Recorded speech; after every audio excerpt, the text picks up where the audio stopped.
आज के खबरों का अहम हेडलाइंस इस प्रकार है। उत्तर प्रदेश में आयुर्वेदिक चिकित्सकों के लिए 611 पदों पर आया विज्ञापन।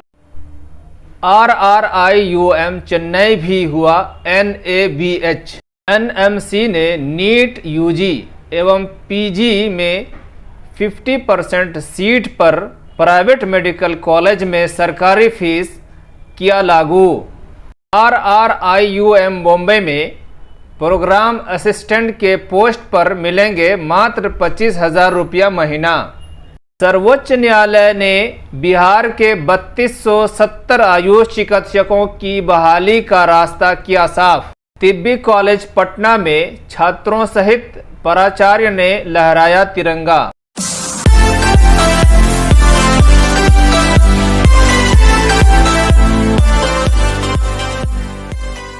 अस्सलामु अलैकुम नाजरीन, मैं doctor Mohammad Zahid Iqbal Uni Press से आप लोगों के सामने यूनानी सिस्टम का अहम खबरों के साथ फिर से हाजिर हुआ हूँ। Doctor Noor Zaheer Ahmad, deputy director RRIUM Chennai ने सोशल मीडिया पर खबर साझा करते हुए बताया कि RRIUM चेन्नई को NABH से मंजूरी मिल गई है। RRIUM चेन्नई इंडिया का दूसरा बड़ा NABH अक्रेडिटेड यूनानी इदारा बन गया है। इससे कबल 20 जुलाई 2022 को RRIUM चेन्नई को एथिक्स कमेटी, जो कि बायोमेडिकल एंड हेल्थ रिसर्च से वाबस्ता है, डिपार्टमेंट ऑफ हेल्थ रिसर्च ने प्रोविजनल रजिस्ट्रेशन दिया है। ये भी RRIUM चेन्नई का बड़ा अचीवमेंट है। राजस्थान यूनानी मेडिकल कॉलेज जयपुर से डॉक्टर राजिक हुसैन ने हिंदी न्यूज़पेपर के हवाले से बताया कि उत्तर प्रदेश में आयुर्वेदिक डॉक्टरों की 611 पोस्ट पर सीधी भर्ती के लिए विज्ञापन प्रकाशित हो चुका है। इसकी डिटेल UPPSC के वेबसाइट पर मौजूद है और फॉर्म भरने की आखिरी तारीख 5 सितंबर 2022 दी गई है। इसमें लगभग 611 पोस्ट है और ये सभी आयुर्वेदिक डॉक्टरों के लिए है, जिसका एलिजिबिलिटी क्राइटेरिया BAMS होगा। बढ़ते हैं एक और अहम खबर की तरफ। नेशनल मेडिकल कमीशन NMC ने 22 जुलाई 2022 को एक डीम्ड यूनिवर्सिटी और प्राइवेट मेडिकल कॉलेज को गाइडलाइन जारी करते हुए लिखा है कि NMC के ज़रिए गौर न होने वाले तमाम प्राइवेट मेडिकल कॉलेज में नीट यूजी और नीट पीजी से एडमिशन लेने वाले तमाम सीट में से 50% सीट के लिए फ़ीस गवर्नमेंट के गाइडलाइन के अकॉर्डिंग होगी। जैसा कि हम जानते हैं कि MBBS की पढ़ाई प्राइवेट मेडिकल कॉलेज से करने पर लाखों रुपये खर्च करने पड़ते हैं। हिंदुस्तान में कम से कम फीस 60 लाख रुपया है, जबकि पीजी पोस्ट ग्रेजुएशन के लिए ये फीस करोड़ों रुपया हुआ करती है। ऐसे में इस गाइडलाइन के आने के बाद अगले सेशन में मेडिकल के स्टूडेंट के लिए गवर्नमेंट सीट में इजाफा हो जाएगा और इससे मेडिकल स्टूडेंट के लिए आसानी पैदा होगी। बिहार में 3270 आयुष डॉक्टरों की बहाली 2020 में आई थी, जिसके बाद फरवरी 2022 में इसकी काउंसलिंग भी हुई, लेकिन होम्योपैथिक डॉक्टर ने अपनी सीट रेशियो बढ़ाने के लिए सुप्रीम कोर्ट में केस कर रखा था, जिसकी वजह से इस बहाली पर रोक लगी हुई थी। इस सीट रेशियो बढ़ाने में होम्योपैथिक ने 30% से 46% का डिमांड रखा था, जिसकी वजह से यूनानी डॉक्टरों का 20% से घटकर 8% रह जाता। ऐसे में यूनानी डॉक्टरों की तंजीम एसोसिएशन ऑफ यूनानी फिजिशियन बिहार ने इस केस में इंटरवेन किया, जिसकी सुनवाई 1 अगस्त 2022 को थी। इस सुनवाई के दौरान जज साहब ने सबसे पहले इस वैकेंसी पर स्टे को हटाया, उसके बाद इस केस को खारिज किया और फिर बिहार सरकार को गाइड किया कि फिर से इसे रिव्यू कर लिया जाए। आइए इस पर मज़ीद जानकारी के लिए एसोसिएशन ऑफ यूनानी फिजिशियन के जनरल सेक्रेटरी और गवर्नमेंट तिब्बी कॉलेज के असिस्टेंट प्रोफेसर जनाब डॉक्टर शफात करीम साहब से बात करते हैं। अस्सलाम वालेकुम, बहुत बहुत शुक्रिया। होम्योपैथी एसोसिएशन ने फरवरी में सुप्रीम कोर्ट में केस दायर किया था, जिसमें उनका डिमांड था कि उनका जो सीट रेशियो है गवर्नमेंट जॉब में वो 30 से बढ़ा करके 44% किया जाए और आयुर्वेद का 50% से घटा करके 44% किया जाए। और ऐसे में जो यूनानी का परसेंटेज है वो 20 से घट करके 8% हो जाता।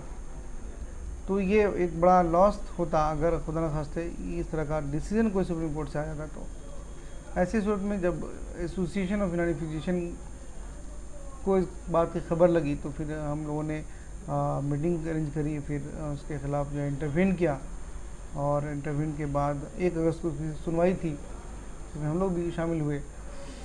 और सुप्रीम कोर्ट के जज ने 2 इम्पॉर्टेंट चीज़ हुआ, ये कि इस केस की वजह से वैकेंसी पर स्टे लगा हुआ था, जो कि 2020 में 3270 पोस्ट पर वैकेंसी आई थी बिहार में आयुष डॉक्टर की, और फरवरी में उसका काउंसलिंग वगैरह का प्रोसेस जो भी है वो भी कंप्लीट हो चुका था, लेकिन अभी तक उसकी रिज़ल्ट पब्लिश नहीं हुई। तो एक काम तो ये हुआ कि जज ने उसको वैकेट कर दिया जज साहब ने, दूसरा ये हुआ कि केस को डिस्पोज ऑफ कर दिया।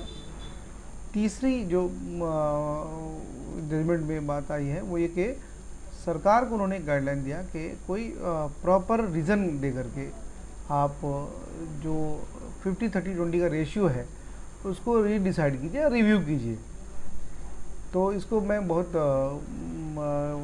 बेहतर देख रहा हूँ, बेहतर अच्छे ऑप्शंस देख रहा हूँ कि जो केस था होम्योपैथी का, जो उनका क्लेम था वो रिजेक्ट हो गया, वहाँ से सरकार को भेज दिया गया। सरकार इससे पहले भी हाई कोर्ट ने सरकार को डायरेक्शन दिया था, सरकार ने उसको एज इट इज़ रखा। सरकार की पॉलिसी है, सरकार का ये गज़ट है इस पर। तो अब हमें उम्मीद है कि यहाँ पर ऐसा कोई नुकसान हमें नहीं होने जा रहा है। तो इस केस में हमें जीत मिली है। और सबसे अच्छी बात ये हुई कि इस केस के तहत बिहार में जो जितने भी गवर्नमेंट कॉलेज अलावा प्राइवेट कॉलेज भी हैं, उसके जितने भी इंतज़ामिया हैं, उन लोगों ने बढ़ चढ़ कर पार्टिसिपेट किया। हमारे जितने भी फैकल्टीज़ हैं, लेक्चरर, लीडर, प्रोफेसर, चाहे वो गवर्नमेंट कॉलेज के हों या प्राइवेट कॉलेज के हों, उन सब ने मिल करके हौसला अफजाई की, फाइनेंशियली सपोर्ट किया, टेक्निकल सपोर्ट किया। और उन सबसे बढ़ कर के जो BSK और NHM डायरेक्ट बेनिफिशरीज़ हैं, उन लोगों ने भी सपोर्ट किया।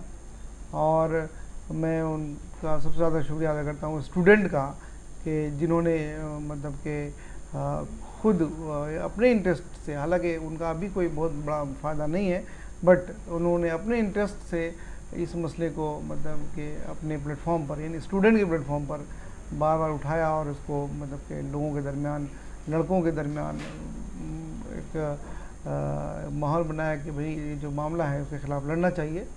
और एसोसिएशन को मिलजुल करके उन लोगों ने बहुत स्ट्रॉन्ग किया है।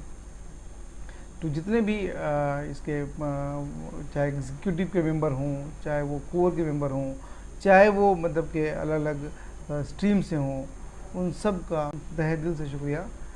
और इवन के ऑल इंडिया तिब्बी कांग्रेस का भी हम लोगों को सपोर्ट मिला, हम लोगों को, और भी दूसरी तंजीम है उन सब ने सपोर्ट किया है। बहुत बहुत शुक्रिया। गवर्नमेंट तिब्बी कॉलेज पटना से अली मनाजिर ने बताया कि 4 अगस्त को 2020 बैच ने अपने जूनियर के लिए वेलकम पार्टी ऑर्गेनाइज की।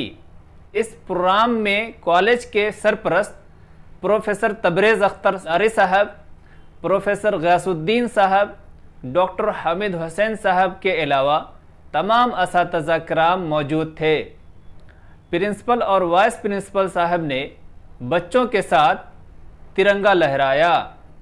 देवास कॉलेज से डॉक्टर इरफानुद्दीन आज़ाद ने बताया कि RRIUM बॉम्बे में प्रोग्राम असिस्टेंट की एक पोस्ट के लिए विज्ञापन प्रकाशित हुआ।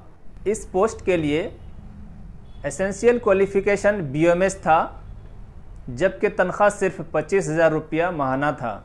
बॉम्बे जैसे शहर में 25,000 रुपया माहाना में एक BMS डॉक्टर की डेली लाइफ किस तरह चलेगी, ये काउंसिल को सोचना होगा, जहां पर बिना पढ़े लिखे बैग और जरी के काम में मजदूरी करने वाले लोग भी 15 से 20,000 रुपया माहाना कमा लेते हैं। दोस्तों, यूनानी से मुताल्लिक़ कोई भी खबर देने के लिए इस नंबर पर रब्ता कर सकते हैं 9852560980।